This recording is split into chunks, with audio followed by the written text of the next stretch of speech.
Yes. So we're talking a bit about Ayurveda because I can't talk about health or regenerating or reducing the symptoms of a sensitive nervous system if I don't bring Ayurveda into it. And every time I have a consult, we go over this. And so it occurred like, okay, I need to make a video on it to give the foundation. So then we're at the next level when we talk. That's the whole purpose of me making these channels anyway. It's easier, you know? Because in the past, I used to have to start all over from scratch from the beginning when I met somebody new. And I'm like, I don't want to talk anymore. But yet I could feel like there's some service to share this. But I'm like, I just can't keep repeating the same thing over and over again. So then I'm like, videos. This is what I need to do. This is what I'm doing.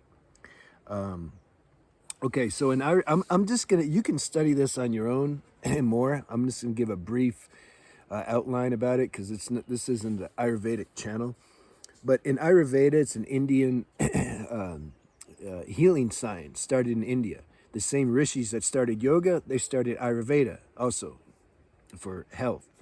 And there's three doshas. Dosha, by definition, means imbalance. Okay, every physical body is imperfect. Everything's imperfect, okay, because it's form, it's imperfect. So, doshas, well, first of all, the five elements make up these bodies: earth, water, fire, air, ether. Every form has a mixture of those elements, but they're not perfect. That means there's some imbalance. That means there's too much of one element and not enough of the other. That's what dosha means. Too much of one element and not enough of the other. Vata, Pitta, Kapha. These are the three imbalances. Kapha means too much. You have too much earth and water. So these people, they're kind of prone to being lazy and overweight, and they can get mucus, health disorders, stuff like that. But the Kapha has the best constitution out of all of them. They have the least amount of health issues, generally speaking. Pitta means too much fire. Get too much fire, you can get angry easy. Usually these people, they go they go bald later in life, but they're great leaders because they got all this fire and they're good commanders and generals and all that, okay?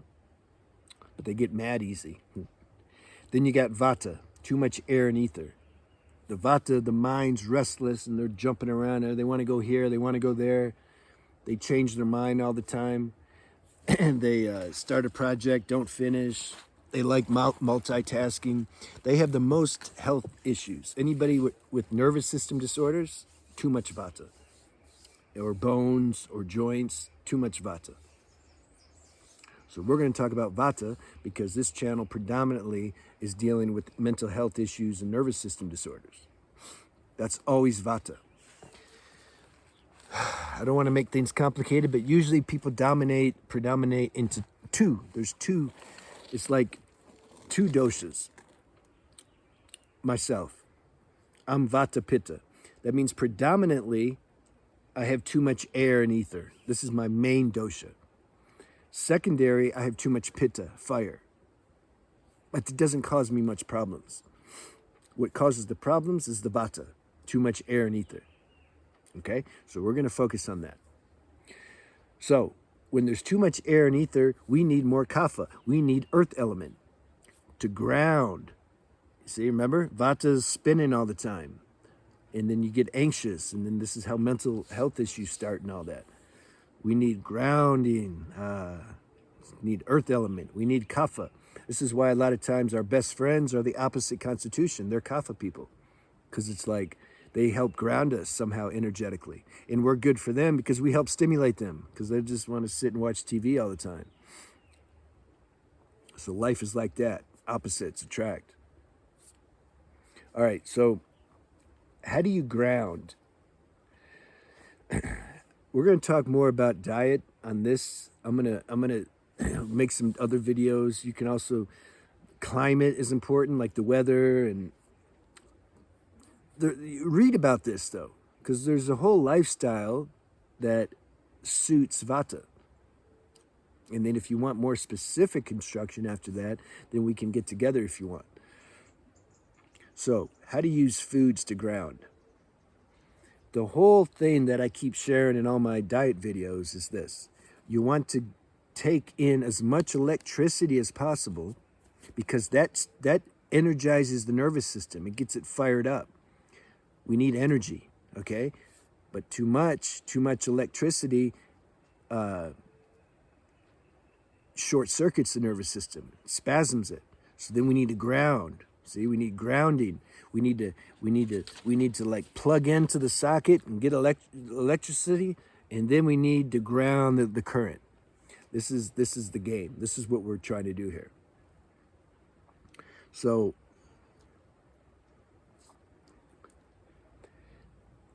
meat, super grounding, but it can make the mind dull. This is the thing.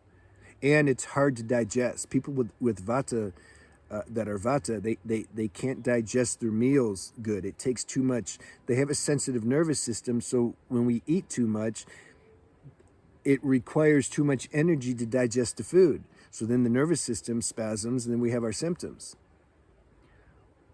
So if meat's not, you got to discern and see, is it okay for you to eat? If you have to check. But for me, it's not. It's just my nervous system doesn't like it. Okay, so what are some grounding foods then? And if you're going to eat meat, fish is the best, chicken and turkey second, beef third, and pork's the worst in terms of digestive energy. I like sweet potatoes, avocados, rice and root vegetables, your potatoes and carrots, etc. Bean and cheese burritos. You can have some pizza, whatever, once in a while. Eat it with a salad, it digests better. There's so many options you can eat besides meat. Try it and see for yourself. Does that work better for you? When you're vegetarian, do you notice your symptoms are less? You have to see. You can't just do it, because somebody told you to. You check and see. Do it for a couple weeks and see, is this good for me? So then I drink these tonics in the morning that I've shared in these other videos. That's full-on electricity, drinking these tonics. Then I'm going to make a video on electricity too for the nervous system. That should be its own video. So I'm consuming this electricity, but then for lunch, see, I eat twice a day as far as a solid meal goes. Fruits also highly electrical. But see, if I just drink tonics and eat fruits, it's too much air and ether, actually. And remember, Vata is too much air and ether already. So that's too much. Balance. I need to ground that stuff with some earth element grounding meal. Rice and vegetables. Mashed potatoes, whatever. Sweet potatoes. Have that for lunch. That grounds you. Now, and then do the same for dinner. The reason I eat twice a day is because you got to figure this out too. I don't want to get too complicated. It's all about metabolism. If you have fast metabolism, then like Vata does, you're going to want to eat. You don't want to eat, because remember, it's too much digestive energy for Vata. It takes too much energy to digest too much food because our digestive system's weak. So you don't want to see people like that. You don't want to eat the one meal a day. It's too much. It's too much. So you want to eat multiple meals. But I eat twice. But I eat a lot of fruit and I drink a lot of liquids though. So that otherwise I'd maybe have to eat 3 or 4 small meals. But I eat twice a day. I used to eat once a day back in the day, but it was just not good. My body, because I can't eat a lot at one time. I can, but it's not good. So I eat smaller meal, but then I get hungry again because we have fast metabolism. And Vata needs to stay grounded. So it's good to eat more often, smaller meals more often. You got to check what your metabolism is. Now, to make things a little more complicated, remember I said there's 2 doshas. Usually you predominate in one and then secondary is another. Let's say somebody's Vata Kapha. I talked to somebody on the phone that was like that. Vata, their mind, super Vata. They have all the symptoms, right? Nervous system and all that. Their body's more kapha. They can gain weight easy. Now, I don't think I asked him about the I don't remember if he said he has fast or slow metabolism. So what do you do then? You could have a Vata mind and nervous system, so you need grounding support, but yet you have a kapha constitution. So if you eat too much, then you're going to get weight. You're going to gain weight. What do you do then? You gotta size this up for yourself. If you can be Vata and have fast slow metabolism, that contradiction can be there. If that's the case, then you can eat one meal a day. You have to feel how you feel though. You don't want to get ungrounded.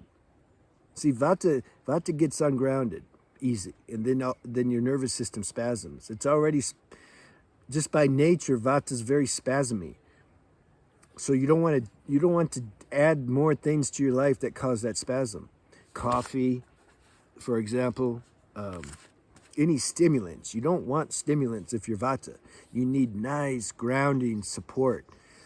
That's why raw foods aren't so good for Vata.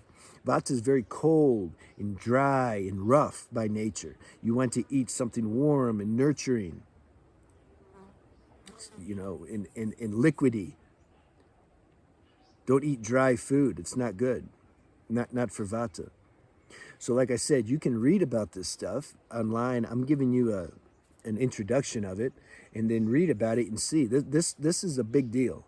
Like, I wouldn't talk about it if it wasn't. This really helped balance my life, And if you want some extra guidance with that, then you can get a hold of me. We can do a consult. Up to you. Or if you can figure it all out yourself, good.